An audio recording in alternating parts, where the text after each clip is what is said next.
Hi my lovely, good morning to all of you my friends.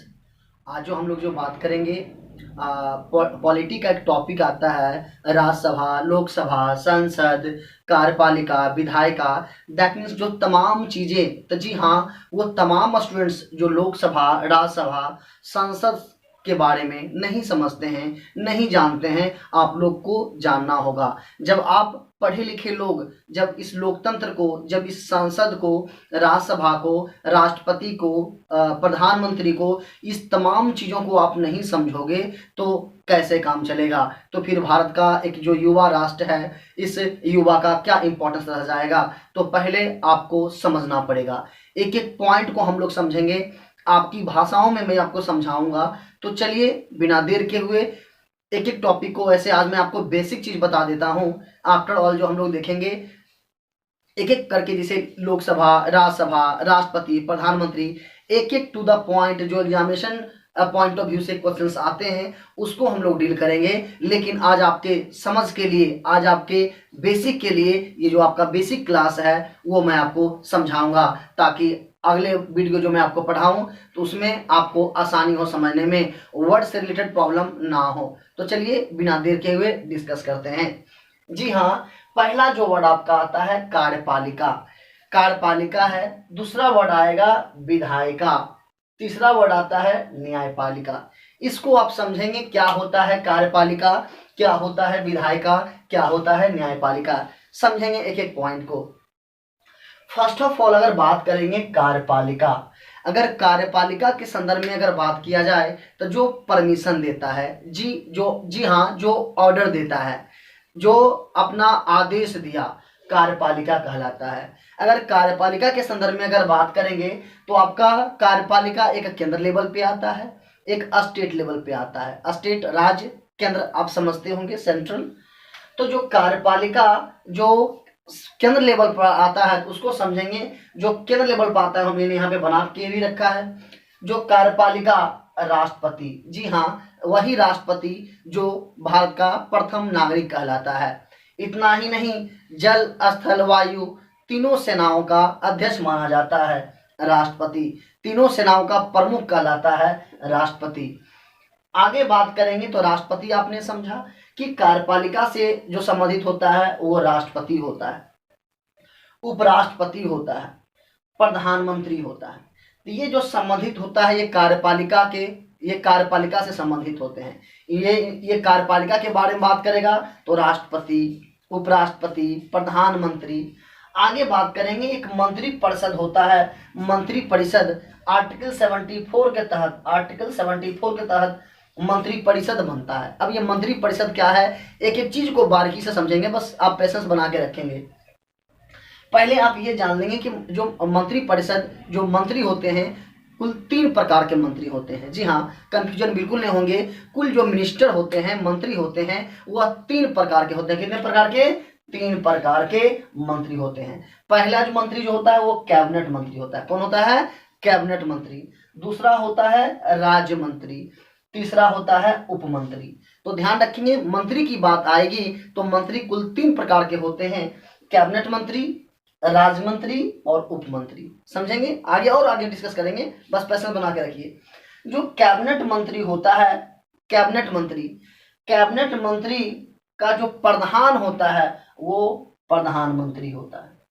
कई बार आपसे पूछेगा कि जो मंत्री परिषद होता है, मंत्री परिषद किसके प्रति जिम्मेदार होता है, तो मंत्री परिषद, मंत्री परिषद होता है वह किसके प्रति जिम्मेदार होता है, तो प्रधानमंत्री के वो जिम्मेवार होता है। ध्यान रखेंगे। तो आपने से देखा क्या कि जो कार्यपालिका होता है, कार्यपालिका के ये अंग हैं राष्ट्रपति, उपराष्ट्रपति, मंत्री परिषद। यहाँ पे मैंने मंत्री के बारे में जिक्र किया कि मंत्री कुल 3 प्रकार के होते हैं, कैबिनेट मंत्री, राज्य मंत्री और उपमंत्री। और ये कैबिनेट का जो प्रधान होते हैं वो प्रधानमंत्री होते हैं, ये आपको पता होगा। आगे बात करेंगे जो कार्यपालिका की जो शक्ति होती है राष्ट्रपति में, यह बेसिक बातें हैं जो आप जानते होंगे। तो कार्यपालिका के जो शक्ति होता है किसमें निहित होता है?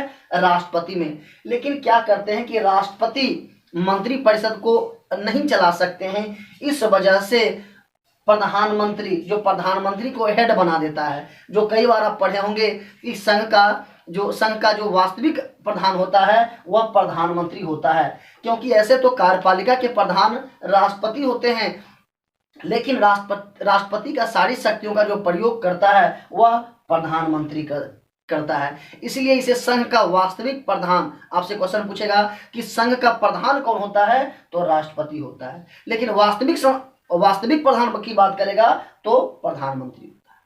तो कार्यपालिका आपने समझा, ये हो गया केंद्र लेवल पर, ये कार्यपालिका के जो व्यक्ति संबंधित होते हैं। वैसे कार्यपालिका के प्रधान शक्ति जो होता है नहीं तो वो राष्ट्रपति में ही होता है।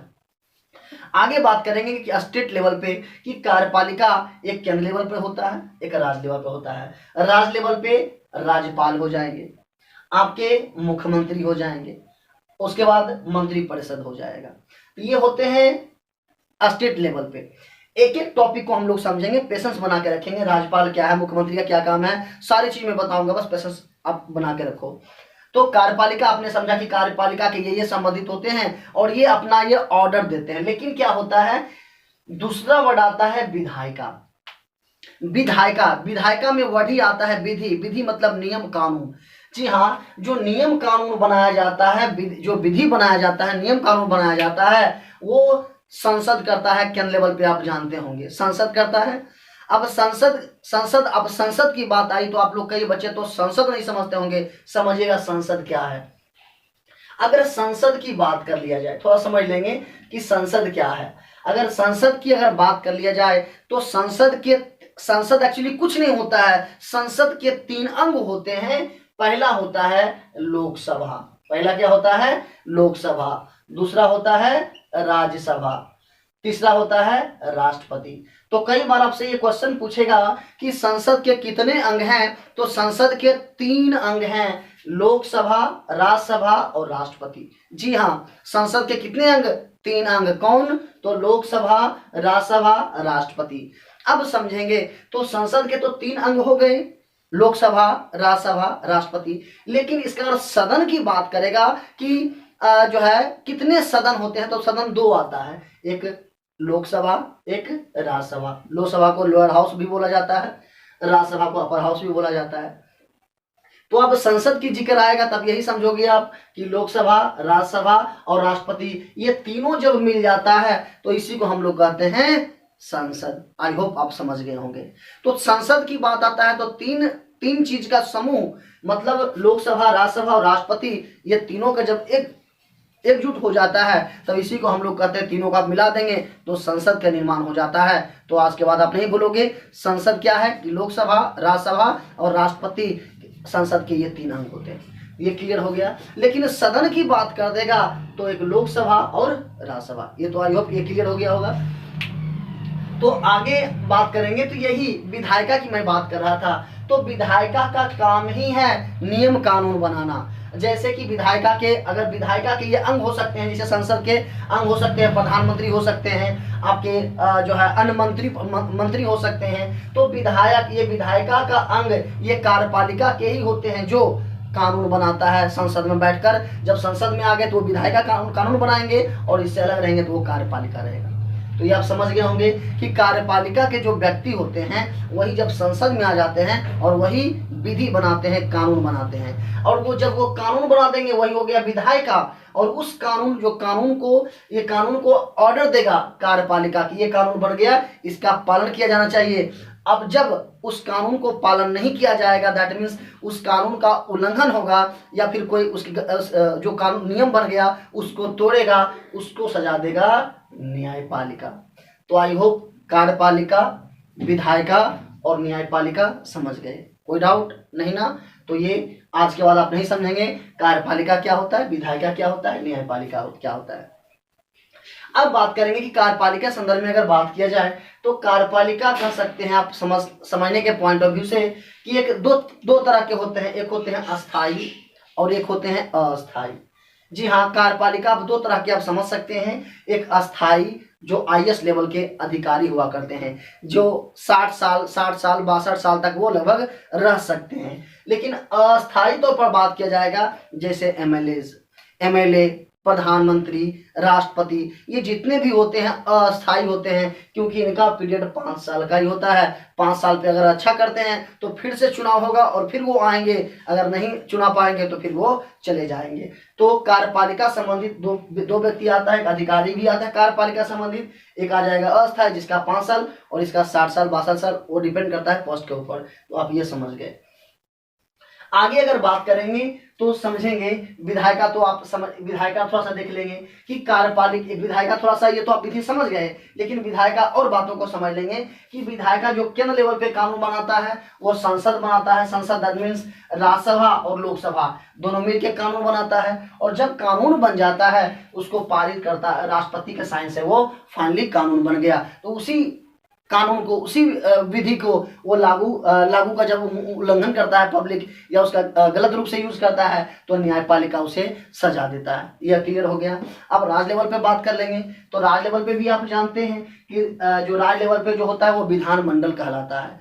विधानमंडल के संदर्भ में अगर बात किया जाए तो विधानमंडल के भी 2 हिस्सा होता है, एक विधानसभा होता है, एक विधान परिषद होता है। हालांकि विधान परिषद या सब जगह नहीं होता है, विधान परिषद सब जगह नहीं होता है, 6 या 7 राज्यों में ही ये माना जाता है। तो जहाँ पे विधान परिषद नहीं रहेगा वो विधानसभा वहाँ पे कार्य करेगा। तो आप ये समझ गए होंगे, विधानमंडल जो विधेयक बनाता है वो विधानसभा और विधान परिषद जहाँ पे रहेगा वो मिलकर बनाएगा। तो ये स्टेट लेवल पर, और ये बनाता है केंद्र लेवल पे। ये भी आप क्लियर हो गया। अब न्यायपालिका में बात करेंगे तो आर्टिकल 50 कहता है, आर्टिकल जो 50 है, आप ये समझेंगे क्या कि विधायिका को बनाया कौन? कार्यपालिका। विधायिका को कौन बनाया? कार्यपालिका।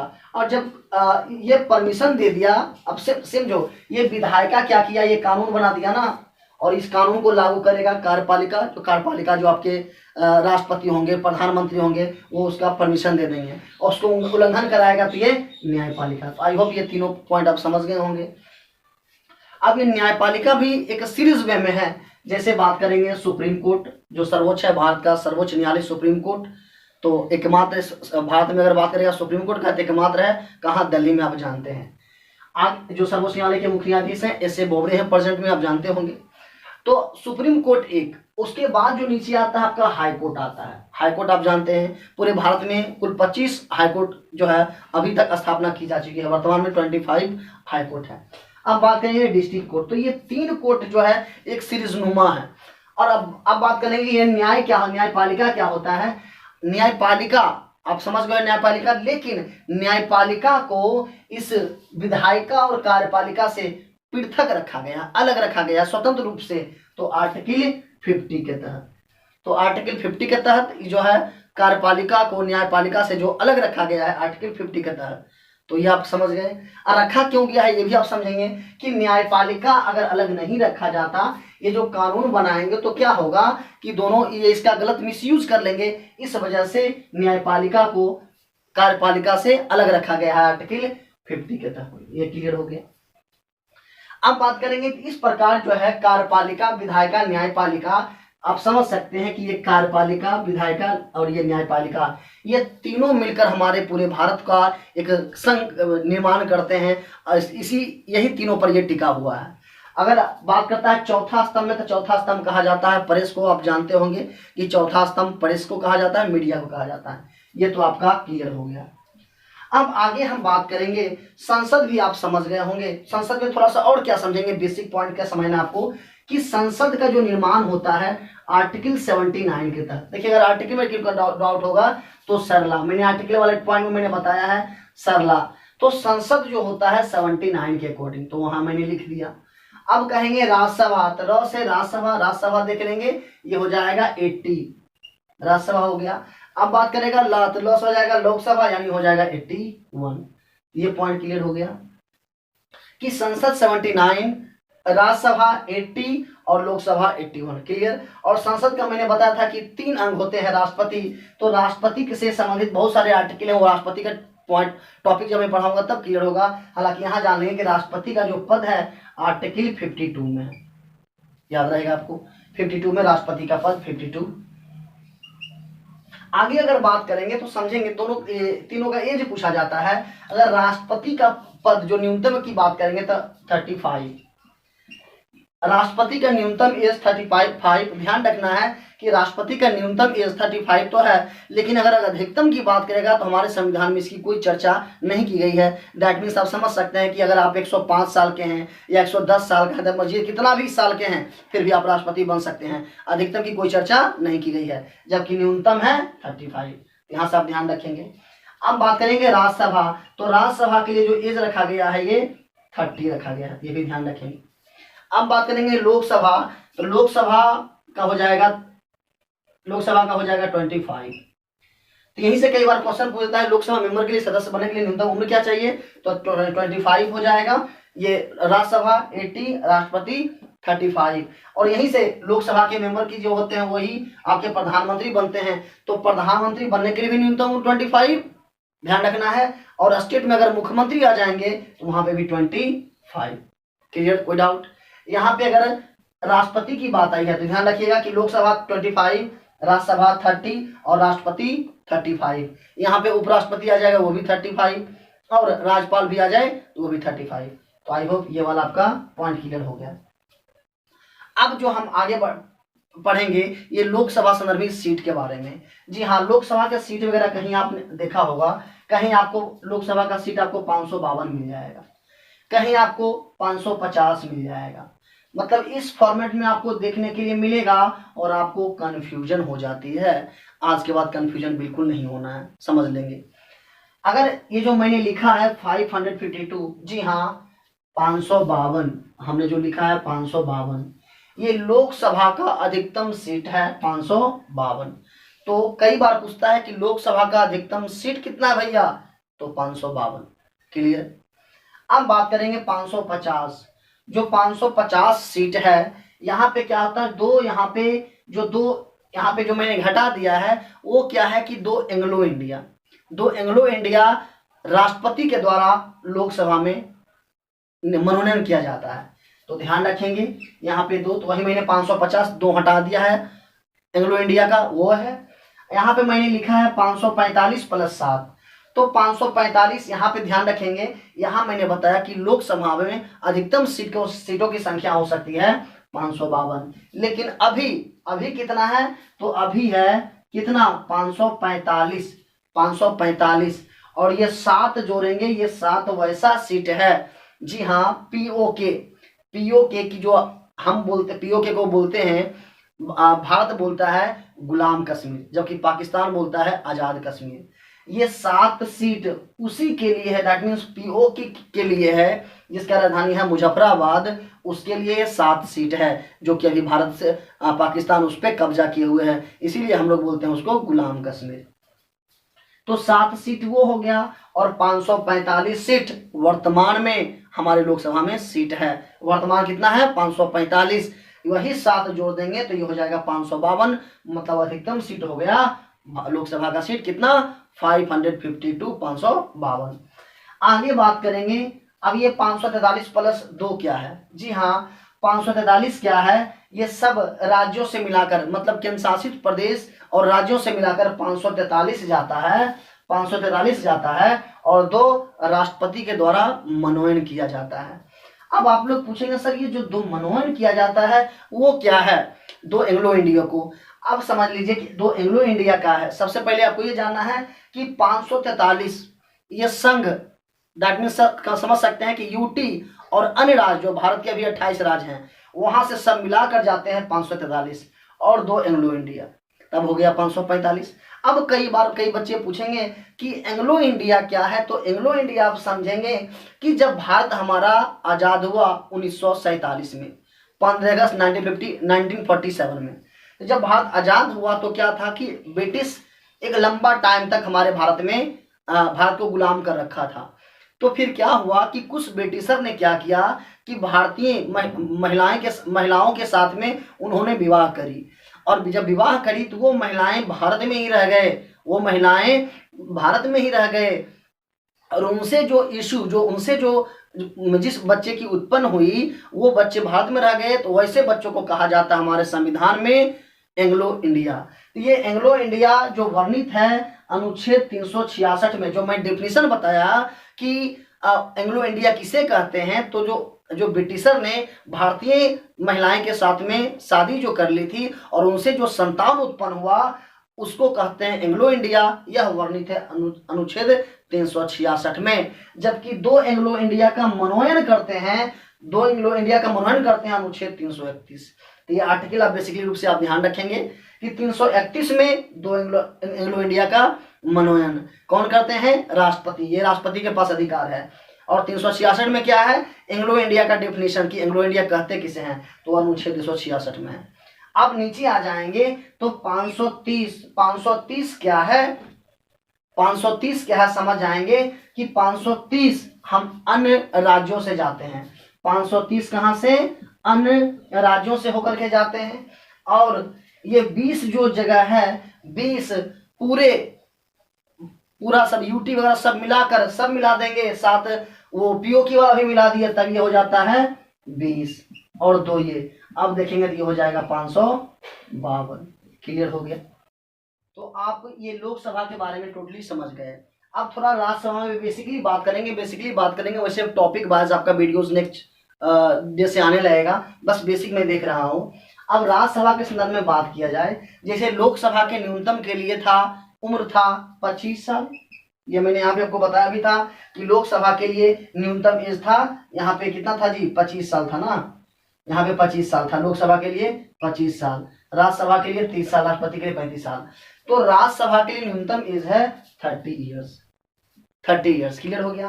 तो यहाँ पे मैंने बताया कि लोकसभा का अधिकतम सीटों की संख्या 552 है। उसी प्रकार अगर राज्यसभा में बात करेंगे तो राज्यसभा में अधिकतम सीटों की संख्या, अधिकतम अगर बात करता है तो यहाँ पे है 250, यहाँ 552, यहाँ 250 अधिकतम। तो जो 200 यहाँ पे उम्र 30 साल, लोकसभा का 25 साल, राज्यसभा में सीट बात करेंगे अधिकतम 250 और लोकसभा में 52। तो लोकसभा में 52 अधिकतम और राज्यसभा में 250। अब बात करें कि जो 250 होते हैं 200, लेकिन यहाँ पे क्या ध्यान रखना है कि 250 में से वर्तमान में राज्यसभा का सीट है वो 245 ही है। 245 है राज्यसभा का सीट। ध्यान में रहेगा ना कि वर्तमान में अगर राज्यसभा का 245, लेकिन अधिकतम कितना, अधिकतम हो सकता है 250। वहीं लोकसभा में अधिकतम 552, प्रेजेंट में कितना 545। अब बात करेंगे यहाँ पे क्या कि जो 233 होते हैं, 233 ये जाते हैं राज्य और संघ मिलाकर, लेकिन 12 सदस्यों को मनोनयन, यहाँ पे 2 सदस्य मनोनयन करते हैं लोकसभा में राष्ट्रपति, और यहाँ पे 12 सदस्यों का मनोनयन करते हैं राज्यसभा में। कई बार आपको कंफ्यूजन हो जाएगा कि राज्यसभा में कितना मनोनयन किया जाता है और लोकसभा में कितना हो जाता है, तो आप समझेंगे। देख लीजिए, ये राज्यसभा हो गया और ये लोकसभा हो गया। तो राज्य में करेगा 12 सदस्यों का राष्ट्रपति मनोनयन और लोकसभा में करेगा 2 व्यक्तियों का मनोनयन। ये आप समझ गए। 2 व्यक्तियों करेगा कौन, 2 व्यक्तियों करेगा लोकसभा में कौन, राष्ट्रपति, और 12 को यहाँ 12 करेगा राज्यसभा में। ध्यान रखेंगे मनोनयन कब किया जाता है लोकसभा और राज्यसभा में, मनोनयन तब किया जाएगा जब 545 दैट मीन्स 543 पे चुनाव जो होता है 543 पे होता है। तो 543 पर जो चुनाव हुआ, अगर इसमें से 2 एंग्लो इंडिया नहीं मिल पाएगा, नहीं आ पाएंगे, तब राष्ट्रपति के माध्यम से 2 सदस्यों को मंत्रिपरिषद की सलाह से मनोनयन किया जाएगा। पॉइंट को समझेंगे कि 543 पर जो चुनाव होता है, जो हम लोग निर्वाचन करके भेजते हैं, अगर इसमें से 2 एंग्लो इंडिया नहीं जाते हैं लोकसभा से, तब राष्ट्रपति महोदय मंत्रिपरिषद से सलाह लेकर 2 सदस्यों को मनोनयन करेंगे। तो ये समझ गए आप। अब आगे बात करेंगे, राज्यसभा में मैं बात कर रहा था, तो राज्यसभा में भी उसी प्रकार होता है कि 250, अगर अभी तो 245 ही है, 245 से ही काम चलता है कि 245 से काम चलता है। समझ लीजिए पूरा कि 233 हो गए, ये भेजे जाते हैं और 12 को मनोनयन करता है। अब देखिए आ जाता है 200, आ जाएगा आपका 245। जब ये 245 प्रेजेंट में है राज्यसभा में, तो क्या होता है, ये 12 सदस्यों को मनोनयन किया जाता है राष्ट्रपति के द्वारा, और वो ऐसे व्यक्ति होते हैं जो विज्ञान, ये क्वेश्चन आपसे आ जाएगा, किस व्यक्तियों को मनोनयन किया जाता है, जो एक्सपर्ट होंगे, जो विज्ञान में, साहित्य में, जनसेवा में, कला में। जी हाँ, 4 वर्ड ध्यान में रखेंगे। पहला क्या था? साहित्य में, साहित्य में, दूसरा कला में, तीसरा विज्ञान में, विज्ञान में, और चौथा हो जाएंगे समाज सेवा में, समाज सेवा में। ये 4 व्यक्तियों जो रहेंगे उनको मनोनीत किया जा सकता है। तो कई बार आप पूछेंगे एमसी मैरी कॉम या फिर सचिन तेंदुलकर को क्यों नहीं, मतलब क्यों ऐड किया गया, यहाँ में तो नहीं आता है। तो ध्यान रखेंगे कि सचिन क्या है, क्रिकेट प्लेयर हैं और खेलना भी कला में ही आता है, वही इसीलिए वो कला में है, इस वजह से उनको मनोनयन किया जाता है और फिर वो सदस्य बने। तो ध्यान रखेंगे 4 सदस्यों को मनोनयन कौन करता है? राष्ट्रपति। और कैसे व्यक्तियों को? जो विज्ञान में, समाज सेवा में, कला में या फिर विज्ञान में, दैट मीन्स साहित्य, कला, विज्ञान, समाज सेवा, ये चारों के जो एक्सपर्ट होंगे उन्हीं को नियुक्त करेगा राष्ट्रपति। ध्यान रखेंगे कई बार कंफ्यूजन होता है, अगर ये 12 सदस्यों को मनोनयन करना है अनुच्छेद 80 के 3 के तहत, 80 के सी समझ सकते हैं, अनुच्छेद, ये अनुच्छेद आपका है अनुच्छेद 80 के सी के तहत जो है मनोनयन किया जाता है, ये ध्यान रखना है। अब ये जो कोई जरूरी नहीं है कि ये 12 व्यक्ति सिर्फ विज्ञान से होंगे या 3 समाज सेवा से होंगे, 2 कला से होंगे, ये 12 के 12 किसी भी सेक्टर से ये हो सकते हैं, कोई दिक्कत। तो ये 12 व्यक्तियों किसी भी सेक्टर से, दैट मीन्स 4 ये हो सकते हैं, 2 ये हो सकते हैं, इस वजह से कितना भी हो सकते हैं उसके लिए आपको नहीं समझना है कि कौन किससे क्या रहेंगे। कितना भी व्यक्ति या 12 के 12 कला हो सकता है, 12 के 12 साहित्य हो सकता है, ये नहीं समझना है। तो आप ये क्लियर हो गया। अब आगे बात करेंगे, यहाँ से जो क्वेश्चन आपका आ जाता है कि 245 राज्यसभा में जबकि 250 अधिकतम राज्यसभा में, तो 245 में से क्या होता है? 229 ये राज्य से, सिर्फ और सिर्फ राज्य से जाते हैं। 3 जाते हैं दिल्ली से, 1 पुदुचेरी, और 12 ऐड करेंगे तभी आपका हो जाएगा 245। तो ये 245 आपका जो है राज्यसभा में कुल जो है वर्तमान में अभी सीट है, कुल वर्तमान सीट, लेकिन अधिकतम कितना है? 250। तो आई होप आप समझ गए होंगे। अब यहाँ से क्वेश्चन पूछता है कि सिर्फ राज्य के द्वारा राज्यसभा में कितने सदस्यों को भेजा जाता है? तो 229। केंद्र शासित प्रदेश से तो 4, 3 आपका दिल्ली है, 1 पुदुचेरी, तो 3 1 4, और 12 को मनोनीत किया जाता है, मैं आपको बता चुका हूँ। तो ये आपका बेसिक चीज था, तो आई होप ये आपको समझ में आया होगा। और अगले दिन जो मैं आपको बताऊंगा वो आपको लोकसभा से संबंधित आपको एक टॉपिक, उसको मैं बताऊंगा, पूरा A to Z क्लियर करेंगे। तो आई होप बेसिक चीज आपको काफी समझ में आई होगी, ठीक है। तो इसी में क्वेश्चन आ जाता है कि अधिकतम लोकसभा का सीट कितना, न्यूनतम वर्तमान में कितना, राज्यसभा में कितना, अब न्यूनतम कितना, संसद में क्या है नहीं है, कौन कौन से अंग उनका हो जाता है। देखिए बेसिक कॉन्सेप्ट हमने दिया, और अगले दिन लोकसभा को लेकर हम आएंगे और पूरा डिटेल्स आपको मैं बताऊंगा। अगर अच्छा लगे तो सब्सक्राइब करें, शेयर करें। धन्यवाद।